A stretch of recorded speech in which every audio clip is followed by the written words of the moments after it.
सदाशिवसमारम्भां शङ्कराचार्यमध्यमाम् अस्मदाचार्यपर्यन्तां वन्दे गुरुपरम्परां। श्रुतिस्मृतिपुराणानाम् आलयं करुणालयं नमामि भगवत्पादं शङ्करं लोकशङ्करम्।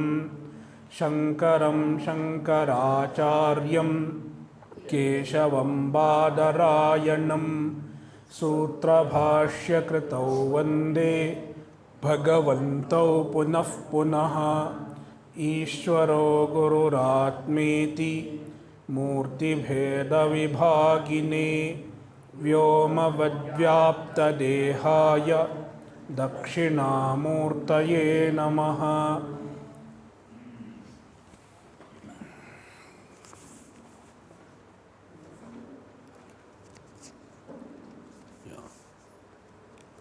Shloka 100.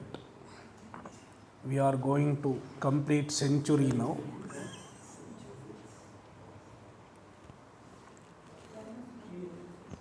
Okay, yeah. Shri Harim Paramanandam Upadeshtaramishwaram Vyapakam Sarvalokanam Karanam Tannamamyaham. Shloka 100. Tripanchaanganyato vakshye.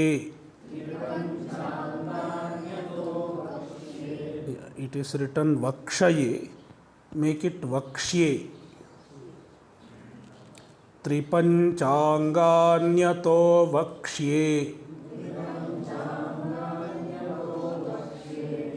Purvoktasya hi labdhaye. तैश्च सर्वैः सदा कार्यं निदिध्यासनमेव तु।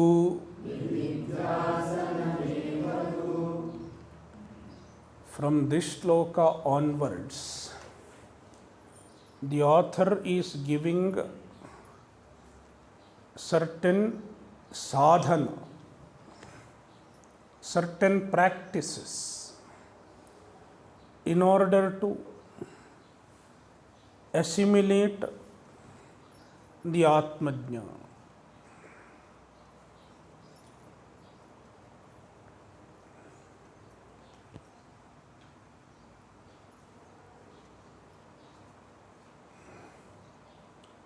If you look into Bhagavad Gita, there are so many sadhanas given. So many sadhanas are prescribed. First of all, karma is given as a sadhana.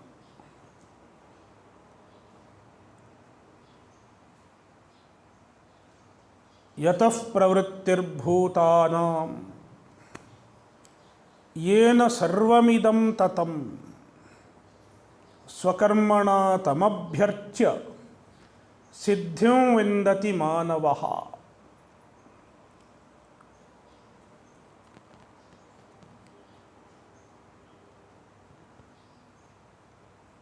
The first half of this verse describes Ishvara. Yatah pravrittir bhutanam, from whom everything comes, the cause of everything. Yena sarvamidam tatam, by which everything is pervaded. It is the Ishvara. Ishvara is also called Antaryami, a beautiful word for Ishvara. Antaha sthitva yamayati iti antaryami. one who is present in everything and sustains everything.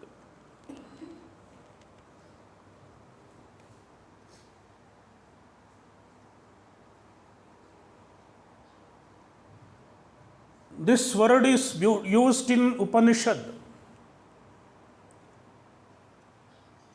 Esha sarvajna, esha sarveshwaraha, eshoantaryamihi.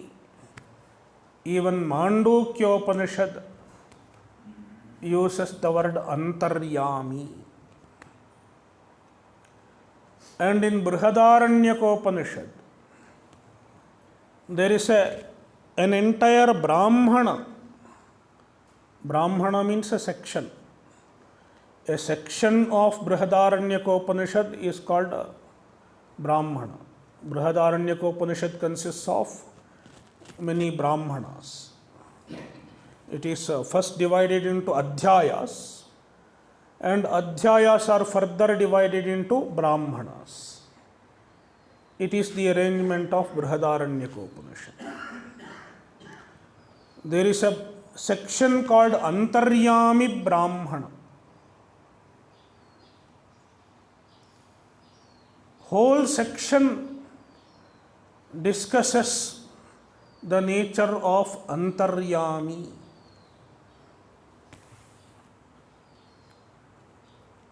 So, there is Ishvara, and the Ishvara is present in everything.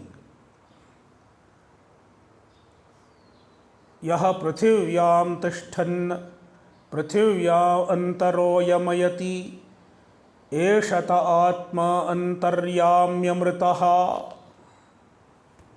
One who is present in the earth and sustains the earth. It is Antaryami. One who is present in the sun and sustains the sun. It is the Antaryami. One who is present in the wind and sustains the wind is the Antaryami. Thus the Antaryami is elaborated. So, yena sarvamidam tatam, the Ishvara pervades everything.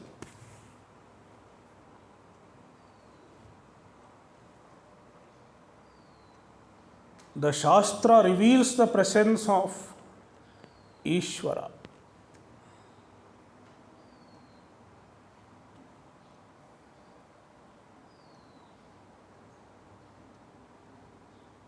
And in order to relate to Ishvara, just a rational understanding does not suffice.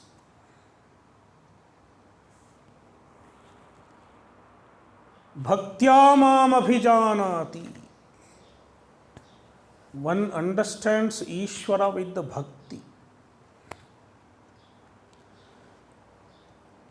Ishvara becomes meaningful only when we have bhakti. For example, mother. Let me take mother or father.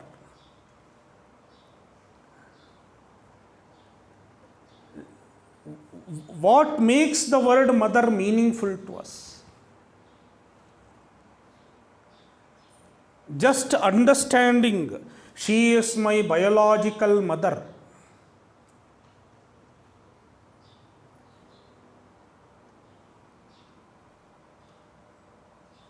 The physical process of how I am born from my mother. The biological process of how I am born from my mother. Does it make the word mother meaningful? Or it is something more than that?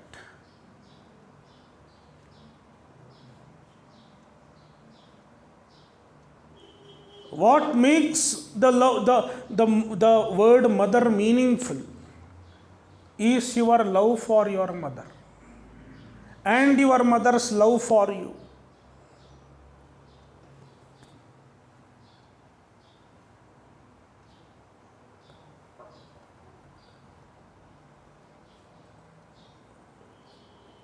The relation with the mother is a divine in our culture.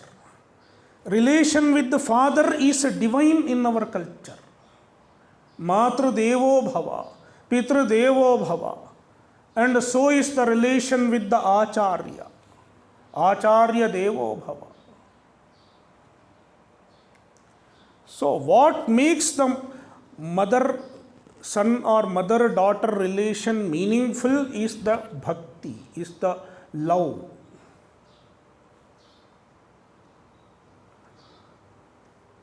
Likewise, what makes Ishvara meaningful to you?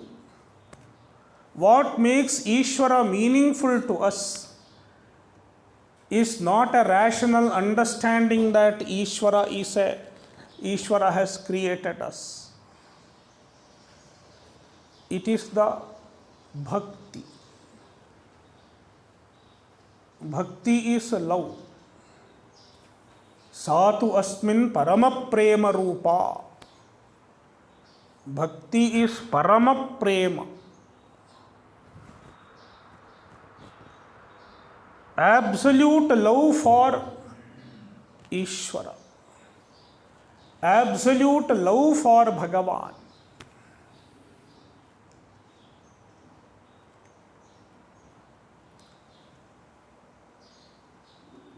Therefore, the Shastras talk about bhakti.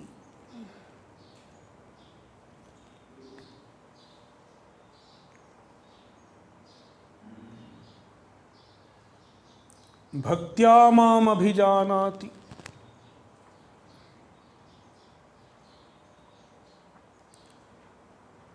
Cultivating devotion to Ishvara. Cultivating love to Ishvara is an essential part of the pursuit of moksha.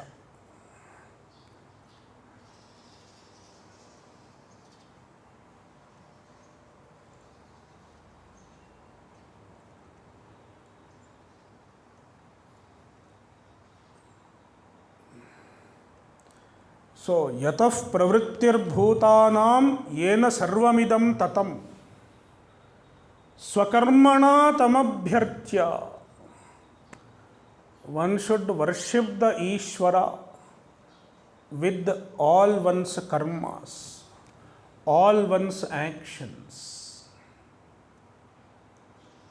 Every action has to be a worship of Ishvara. It is called Karma Yoga. Yat karoshi yadashnasi, yat johoshi dadasi yat, yat tapasyasi kaunteya, tat kurushva madarpanam. Yat karoshi, all the actions that you do, even the action of taking bath can be done as a worship.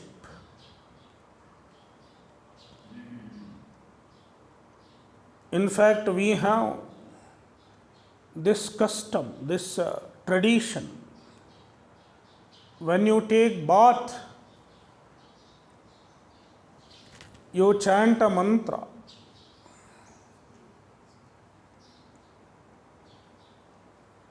Then even the action of taking bath becomes a means for inner purification.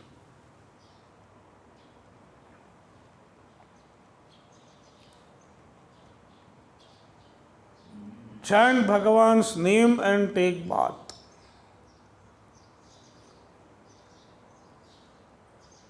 So every mundane action can be converted into a sadhana, can be transformed into a sadhana if we do it as an offering to Ishvara.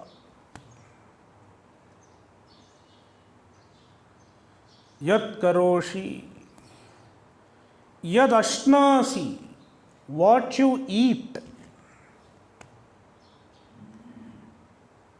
even the food that we eat, even the action of eating can be done as a yajna, as an offering to the Ishvara within. That is why we chant mantra even while eating.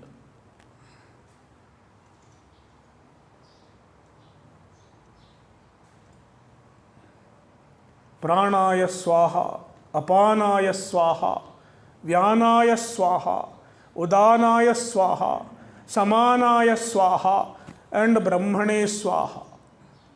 In the beginning, we take 6 morsels of food with these mantras. And when we say swaha, the word swaha indicates that it is an offering to Ishvara.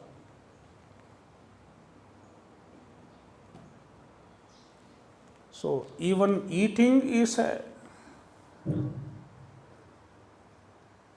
a spiritual sadhana. That is why we eat pure food. We eat sacred, sanctified food, free from all doshas. The food that we eat can have 3 types of doshas.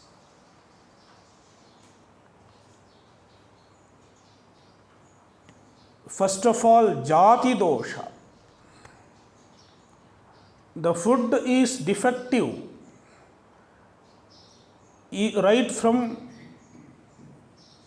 right because of its belonging to a particular variety.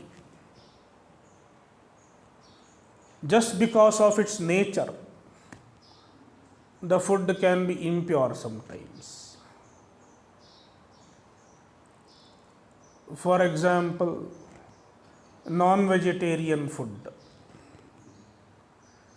It has jati dosha. The very nature is impure.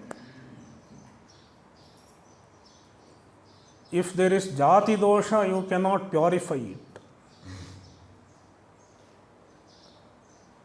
So if we eat such food, from the physical standpoint it may be healthy, but we have to see from the spiritual standpoint also.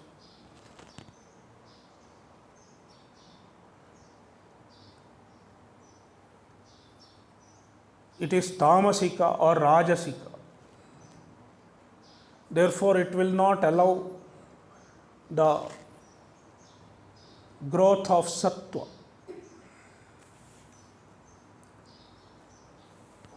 The second one is nimitta dosha. The food may be impure on account of certain nimitta, certain causes.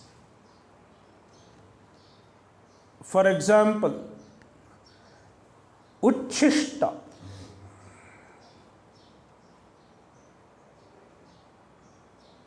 What is uchchishta? Someone has eaten a little and touched his saliva, and then somebody else is eating with the same food, same plate. It is uchchishta. That is why we have our own table manners. We have our Bharatiya table manners. We don't serve the food and eat at the same time. It is not our table manners. Nowadays, what do? They will keep the food on the table. Everybody is serving, self-service. What happens? You are eating and with the same hand you serve also. And the same spoon is held by another person and he is serving. Or with the same hand you take food from the vessel. What happens? The food becomes uchchishta.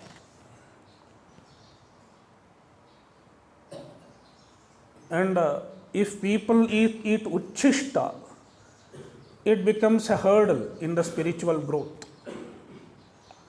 That is why avoid uchishta. Uchishtam abhodyam, amedhyam.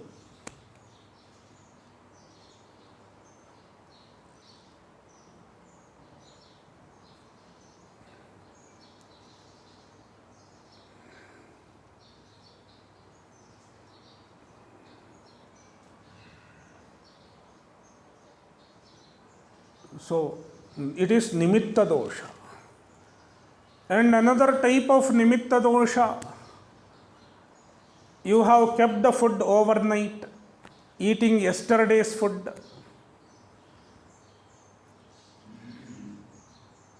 Yatayamam.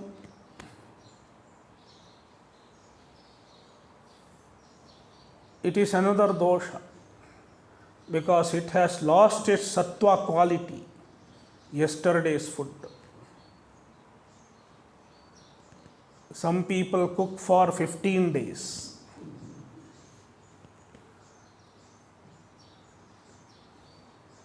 And keep it in fridge. One should eat freshly cooked food. It is nimitta dosha. And then ashaya dosha.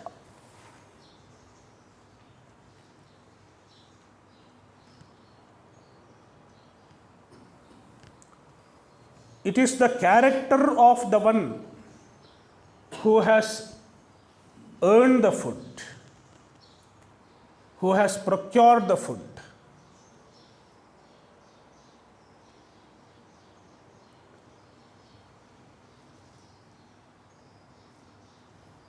There was a sadhu, a sannyasi. He used to go from house to house for bhiksha. One day he went to a house for bhiksha.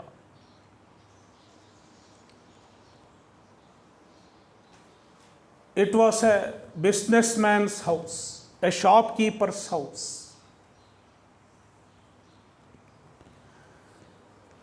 Then he welcomed the sadhu, please come. And he made the sadhu sit.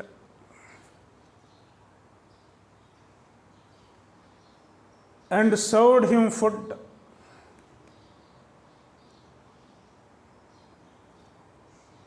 And he gave water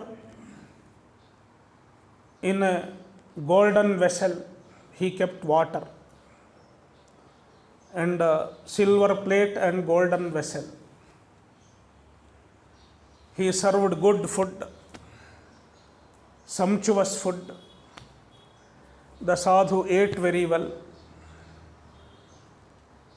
He was a Mahatma like me. And then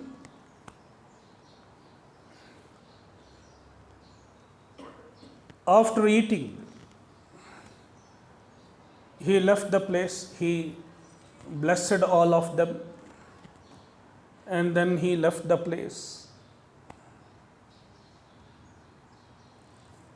He was walking with his jhola, his syuta. Then after a while, he felt that something is there in his bag. He saw, what is that? It is the golden vessel in which they had given water.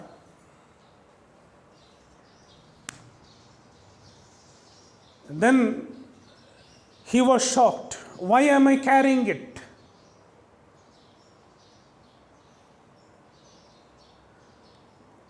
I should not have carried it. But how I could put it in my bag? He realized his mistake. And he came back to return it. And he said, sorry, by mistake I carried this. and he gave it back. But then he got a doubt.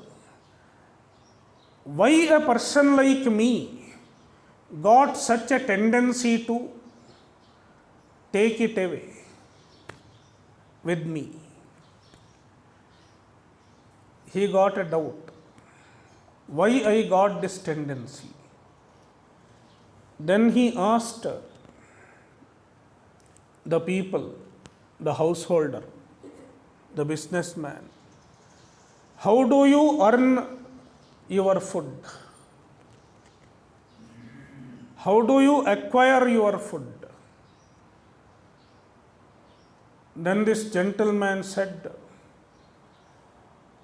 I acquired this food through some illegitimate means, by cheating somebody.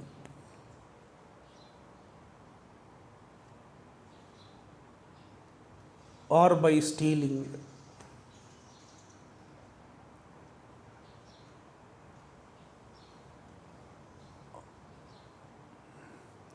Through illegitimate means, he earned the food.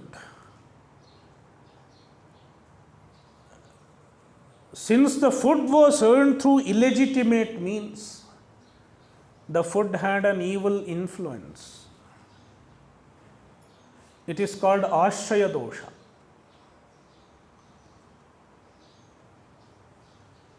Therefore, when we prepare food, when we eat food, we should ensure that it is free from these three doshas. To our knowledge, it should be free from these three doshas. But unknowingly, sometimes some dosha may be there.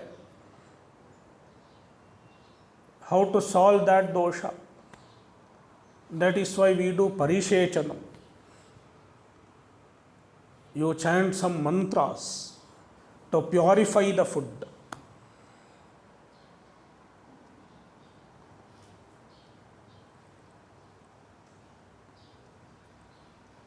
You sprinkle some water with the mantra.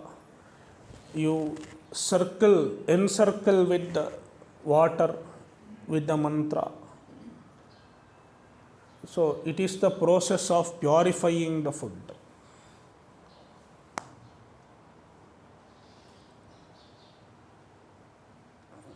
That is how one should offer pure food to the Ishvara in the Jatharagni.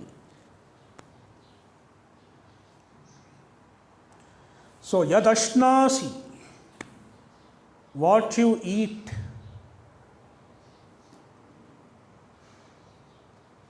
yad juhoshi, what you offer in the sacred fire, in a yajna, in a homa,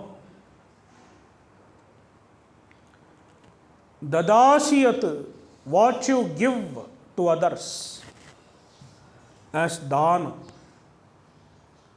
yat tapasyasi, all the tapas that you do.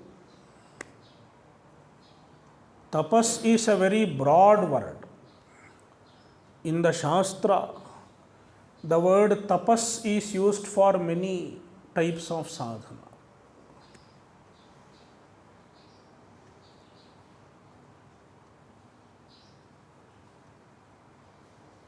When we put up with certain difficulties for a purpose, it is called tapas generally. He is doing tapas, means he is putting up with so many difficulties. There is cold, there is heat, but despite cold and heat, he is staying in some place. I have seen some sadhu staying in tin cabin in Rishikesh without fan. Tin cabin. If it is heat, it is full heat. If it is cold, it is full cold. So they are putting up with all the difficulties. It is tapas. They are putting up with the difficulties for studying the Vedanta, for contemplation. Likewise, if we put up with the difficulties in life,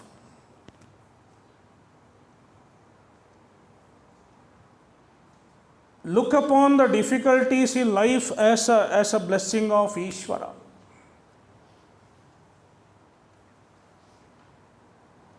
Without murmuring, without complaining, then it is a tapas.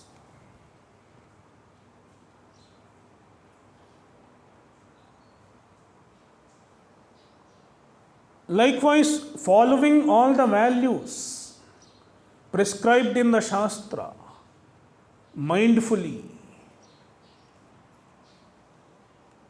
is also a tapas. Because even in following the values, one should put up with a lot of temptations. It is not always comfortable to follow the values.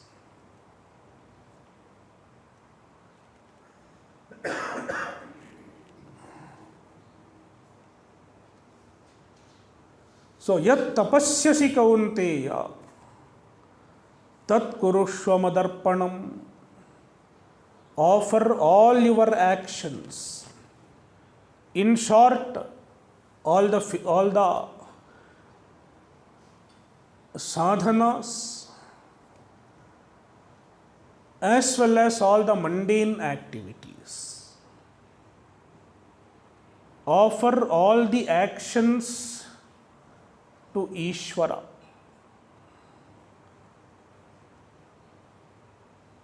Do every action as a worship of Ishvara.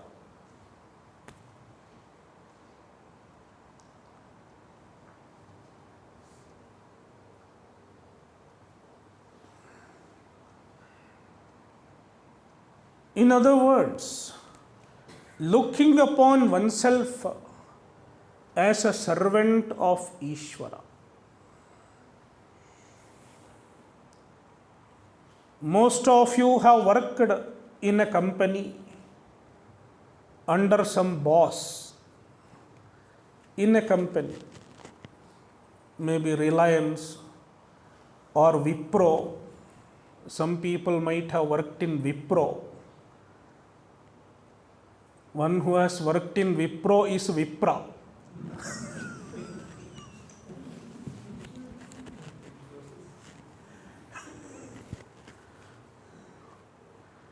Many Vipras are working in Wipro.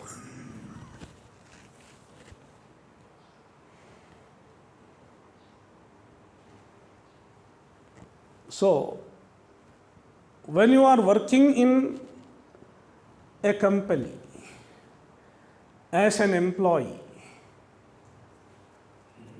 all the activities that you do during the daytime, during your office hours,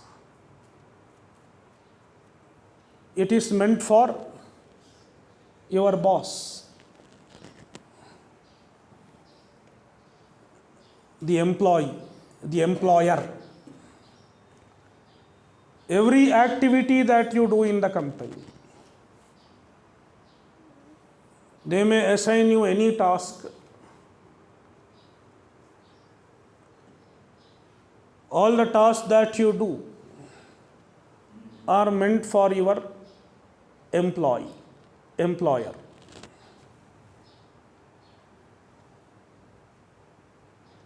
You know that very well, because you know that you are an employee, employed by such and such person. When you are aware of this, when you are aware that you are an employee of a given company, you know all that you are doing is for the sake of Ishvara. Or for the sake of your boss, who is your Ishvara for that time. Likewise, we should understand it is Ishvara who has employed us in this world. It is Ishvara who has given us this body, and it is Ishvara who is sustaining us every day, every moment. Ishvara is the ultimate boss, ultimate ruler.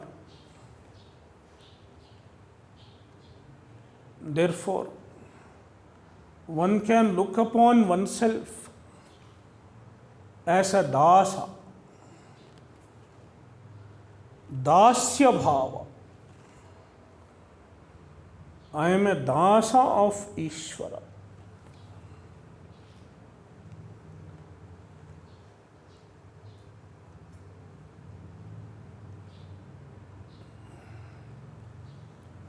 That is why we have names Ramadasa, Krishnadasa.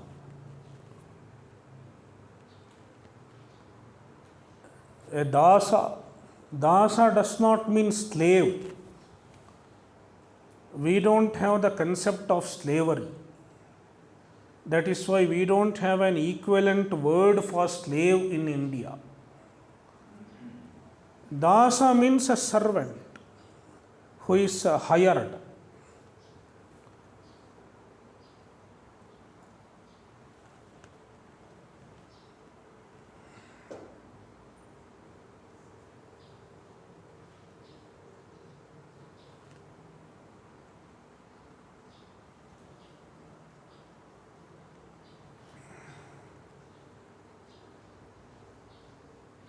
Parikrayane sampradanamanytarasya. There is a Panini Sutra. There, the commentators explain what is parikrayana. Parikrayana, when we see the word, it seems as though somebody is buying someone. Parikrayana means you are buying someone. But he clarifies, when you refer to this word for a person, it does not mean you are buying him. Instead, you are hiring. So, parikrayanam is used for hiring, not buying. You cannot buy a human being. If you buy a human being, then it is called slavery. As in America, there was slavery earlier. Slave trade. But we didn't have the concept of slave trade, at least in ancient India, before the invaders came here. So,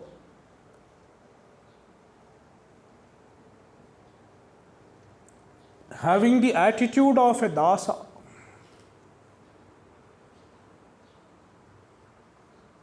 is very useful in performing karma yoga.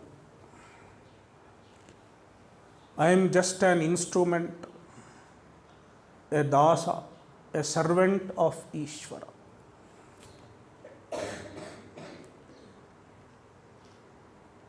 When you remember it, you know that all the works that you are doing is for the sake of Ishvara.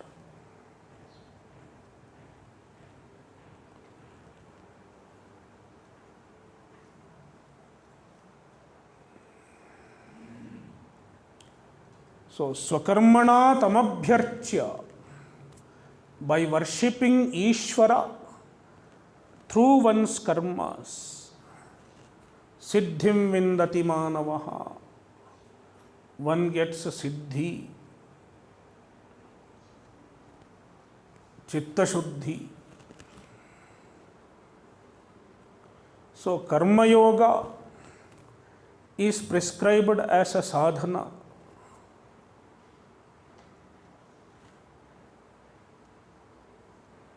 As a preparatory means. Karma yoga is not prescribed as a direct means. It is given as a preparatory means.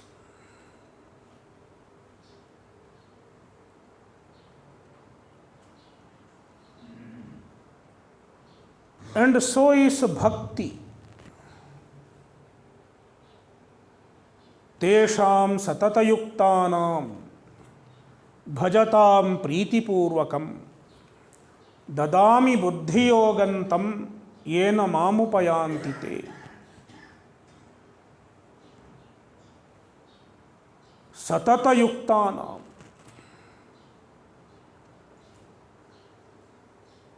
Preetipurvakam bhajatam.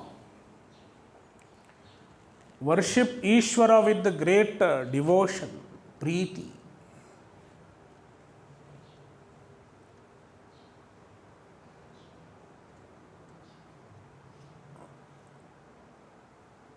Being committed always, satata yuktana. A bhakta, a true bhakta, is always committed to Ishvara, always committed to Bhagavan. Some people get committed once in a while when they have problem with the visa.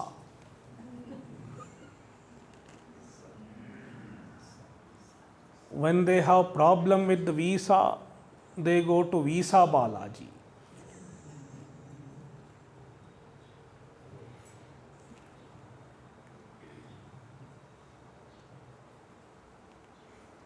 Satata yuktana, always committed to Ishvara.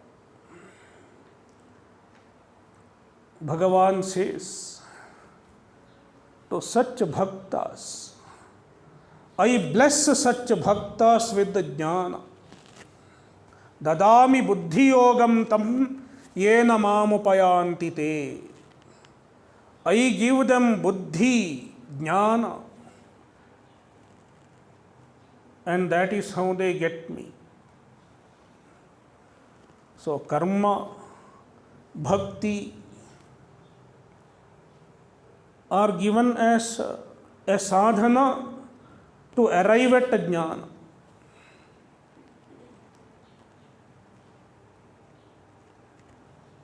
Without karma yoga, it is not possible to get jnana. So first one has to do karma yoga. Likewise, without bhakti, it is not possible to get jnana.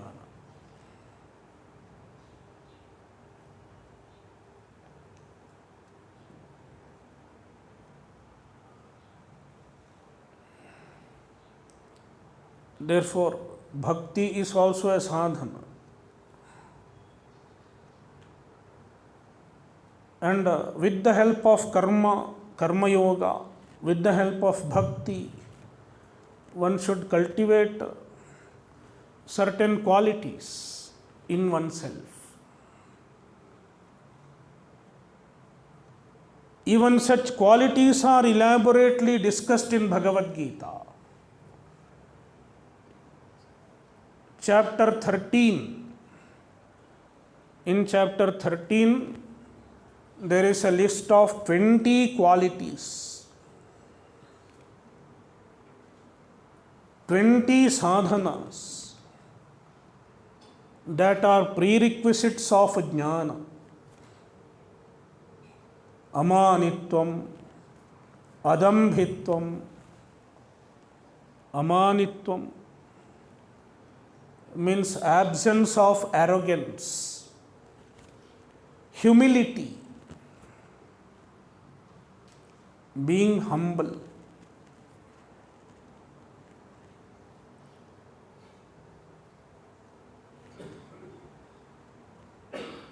Adambhitvam. Adambhitvam is another very important sadhana. Most often, we try to be good for showing others.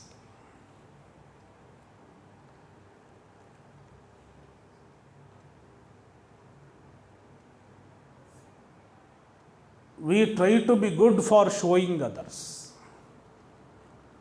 We try to do sadhana as a show to others.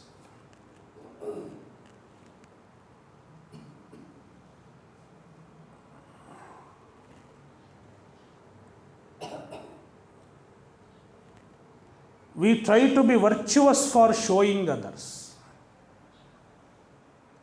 You give donation and take a photo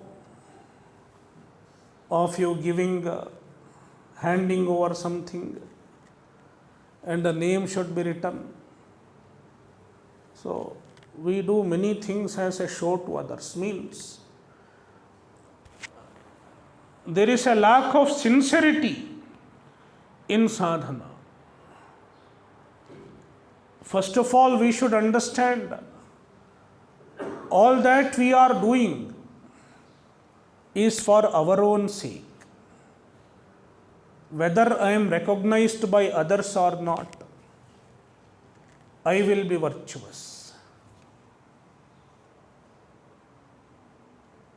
If somebody recognizes, I will be good. Otherwise, I will not be good. This attitude is dambha. This attitude is called dambha. Absence of dambha means being virtuous sincerely, being virtuous for our own sake and not for showing others, not for getting acknowledged by others.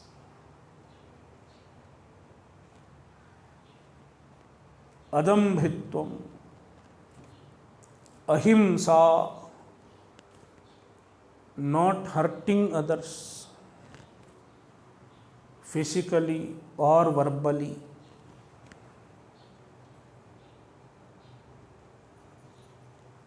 Kshantihi, kshama, kshantihi or kshama means putting up with the difficulties and forgiveness.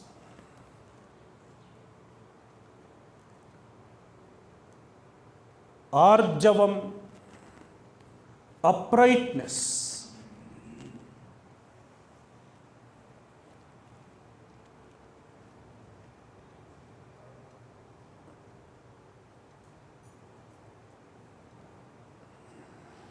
Walking one's talk.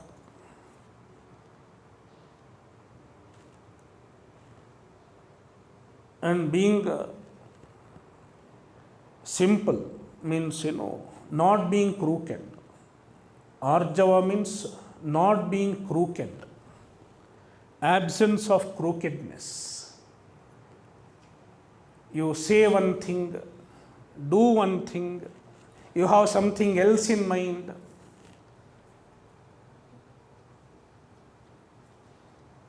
Manasyanyat, vachasyanyat, karmanyanyat duratmana. For a duratma, an evil person, manasi anyat, he has something else in mind. Vachasi anyat, what he says is something else. And what he does is something else. Duratmana. Manasyekam, vachasyekam, karmanyekam mahatmana. For a Mahatma, generally in northern India, the word Mahatma is used for any sadhu. Anybody wearing this dress is called Mahatma. ये लाल कपड़ा वाला महात्मा है, वो लोग सफ़ेद कपड़े वाले महात्मा है. This is the word they use for transaction. But that is not the idea of Mahatma. Mahatma means a person with pure heart is a Mahatma. One who has a pure heart is a Mahatma. One who has a broad mind is called Mahatma. Mahan Atma Manaha Yasya Saha Mahatma. One who has a broad mind. In fact, purity of heart goes hand in hand with magnanimity, broad-mindedness.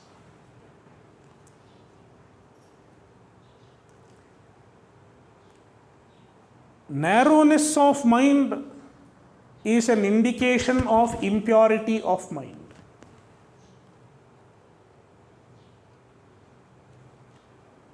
Therefore, the best way to purify the mind is to be broad-minded.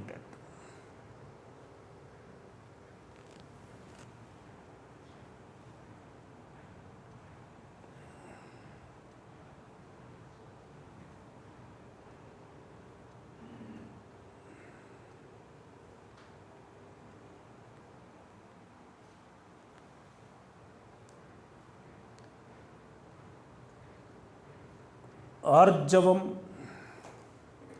Acharyopasanam. Worshipping the Acharya, the Guru, serving the Guru. Shaucham, cleanliness, both inside and outside. External cleanliness, purity of the body. Purity of the body is not just being physically pure. Maintaining a spiritual sanctity of the body.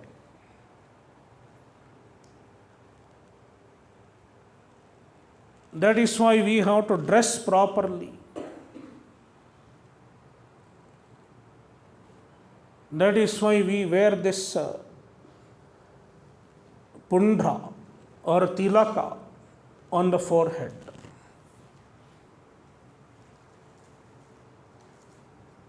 Sharira Shuddhyartham. Nowadays it is a style not to wear anything on the forehead. Shunyalalatam smashana tulyam. Empty forehead is like a smashana. Smashana means, what is smashana called in English? Graveyard. Yeah, graveyard. It is because such, when you are not maintaining the sanctity of the body, there is no, the spirituality does not reflect in the body. The body is like a temple. It is a shrine. Deho devalayah proktaha. Body is a devalaya. That is why we have to treat this body as a devalaya. It is a spiritual entity. But unfortunately, in the name of modernization, we are making it just a lump of flesh, an object of enjoyment. Don't make the body an object of enjoyment, an object of attraction, physical attraction. That is why one should wear proper dress.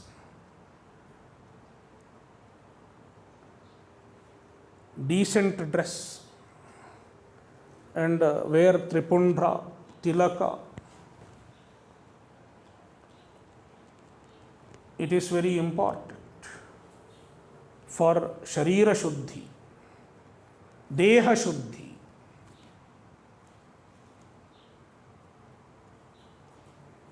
And then Antara Shuddhi, Bhava Shuddhi, inner purity. in the form of entertaining pure thoughts, noble thoughts, and not entertaining the impure thoughts.